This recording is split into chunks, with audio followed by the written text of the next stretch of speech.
E a gente começa agora esse segundo módulo e a gente já vai começar com trauma para vocês verem as diferenças que ocorrem na avaliação clínica e na avaliação traumática. O algoritmo vai ser o mesmo, só que agora em vez de a gente ficar analisando lá mecanismo de lesão, aliás, natureza da enfermidade, a gente vai avaliar o mecanismo de lesão.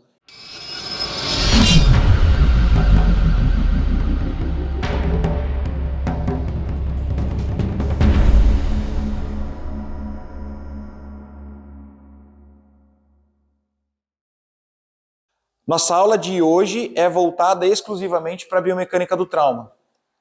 Antigamente, há algum tempo atrás, a gente falava sobre cinemática ou física do trauma. Todos esses nomes aí são válidos para que a gente possa entrar num cenário.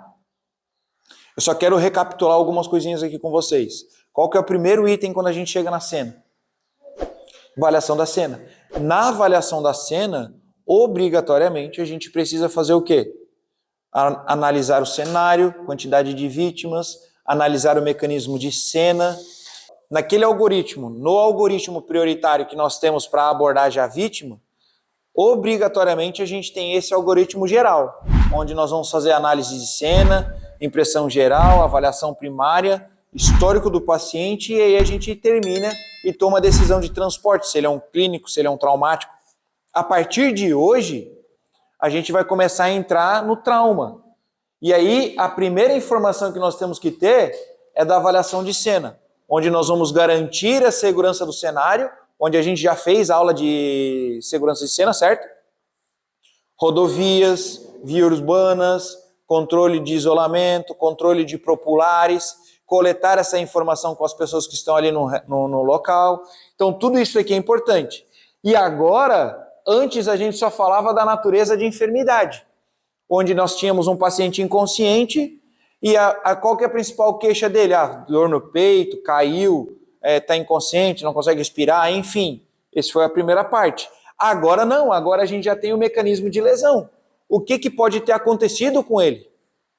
Em que sentido? Ele pode ter tido uma queda, ele pode ter sido atropelado, ele pode ter sido ejetado de uma moto, enfim. Tem tanta coisa que a gente vai ver agora de mecanismo de lesão que vai ficar muito mais claro para nós entendermos essas informações.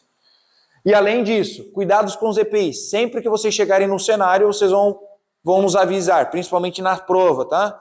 Estou de EPIs com luvas, máscara e óculos. É uma informação importante, vocês precisam condicionar e criar esse gatilho mental para que isso aconteça. Determinar o número de vítimas. Agora, falando de trauma, é importante. Ontem nós pegamos um capotamento, tinha 2 vítimas. Nós estávamos lá buscando a camiseta de vocês e daí tinha um capotamento no cenário. O paciente estava preso do carro. Ele estava com encarceramento de nível 1, ou seja, ele não conseguia sair do carro porque o carro estava capotado. Ele não estava preso nas ferragens, mas ele estava preso dentro do carro. E aí eu preciso chamar o resgate e fazer a extração dessa vítima, tá bom? Considerar recursos adicionais. Quando eu chego no local e eu determino que tem um número de vítimas e que eu preciso fazer a extração dessa pessoa, obrigatoriamente eu vou chamar recursos, vou chamar ambulância a mais, vou chamar 1, 2, 3 ambulâncias, vai depender do número de vítimas, vou chamar o combate a incêndio para fazer a segurança para um risco de explosão, vou fazer acionamento do resgate veicular para que essa vítima seja feita a extração dela da melhor maneira possível. Então é nessas condições que nós temos que observar na segurança de cena. E a partir de agora vocês vão começar a dimensionar isso o tempo todo. Tá bom? Tá ligado? Aprendeu? Tá ligado? Isso, todo mundo junto. Finalizei isso daqui. Dentro desse processo eu vou entrar com a análise de biomecânica do trauma, que é só isso daqui. Então a aula de agora nós vamos falar só sobre mecanismo de lesão. E aí a partir da tarde a gente entra em impressão geral e avaliação primária da vítima. Que aí aqui a gente pode trabalhar um mnemônico, uns mnemônicos de abordagem ao trauma ou qualquer outra sequência que vocês queiram, tá bom?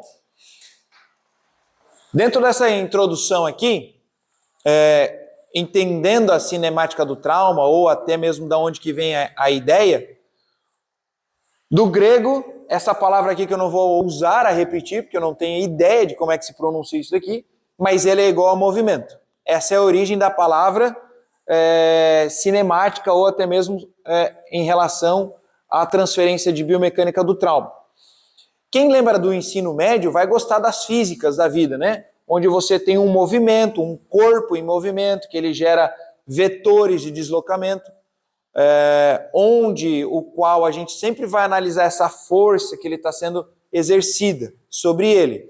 Então essa força ela pode ser uma colisão frontal, pode ser uma colisão lateral, pode ser um capotamento, pode ser uma força de ejeção, pode ser uma força que foi usada contra ele, um disparo de arma de fogo ou uma facada. Isso são maneiras que podem ser geradas lesões no corpo humano. Bom, então aqui a gente consegue ter o procedimento. O que nós temos que ficar atento? 5 a 15% das vítimas apresentam lesões graves em eventos de grande energia. E aí a gente vai falar sobre energia, e energia é um fator importante para essa situação. E como é que nós vamos avaliar isso agora?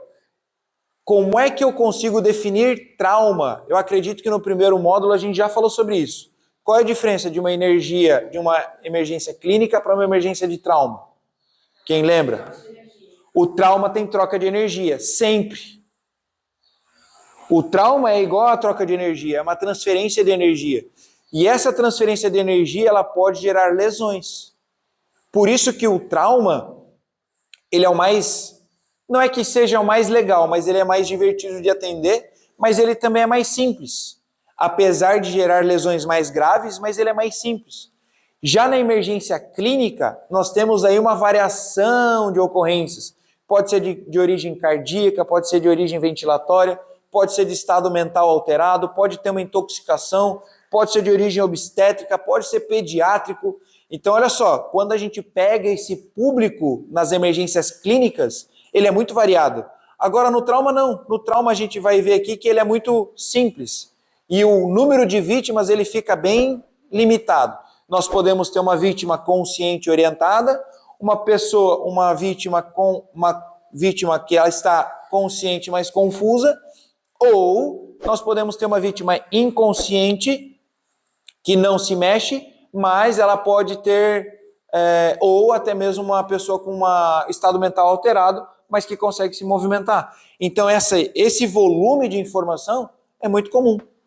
Então nós vamos ter que avaliar a vítima que está acontecendo ali para que a gente consiga fazer essa absorção e entender qual que é o melhor manejo dela na cena. Bom? Evento. Dentro do evento, nós temos que lembrar que é o incidente propriamente dito, mas nessa condição do evento, nós temos uma informação muito importante, que dentro do evento nós temos 3 impactos. O primeiro impacto é esse que vocês estão vendo aqui, o carro versus objeto fixo, ou o carro, o veículo versus outro veículo. O veículo versus um muro, anteparo, caçamba de lixo, sei lá, seja lá o que vocês quiserem. Mas é a colisão propriamente dita entre os 2 objetos. O segundo impacto é a dos ocupantes do carro. Ele poderia estar sem cinto, ali está sem cinto, mas ele vai colidir com o volante, ou o passageiro vai colidir com o para-brisa, ou principalmente os passageiros traseiros vão colidir com as pessoas com o banco da frente, porque normalmente quem está atrás não usa cinto, tá bom? E aí vocês vão ver lá na frente que tem mais coisas, né? Mais informações aí que nós vamos colocar ali. E claro, o mais importante nós lembrarmos que tem um terceiro impacto, que é qual? Dos nossos órgãos colidindo diretamente com a parede do corpo. E é onde pode acontecer a principal suspeita dentro do trauma. E qual que é? Sendo que trauma é uma transferência de energia, qual que é a principal suspeita do trauma? A vítima está sangrando até que me prove o contrário. Anotem isso. Toda vítima de trauma está sangrando. Eu só não sei onde.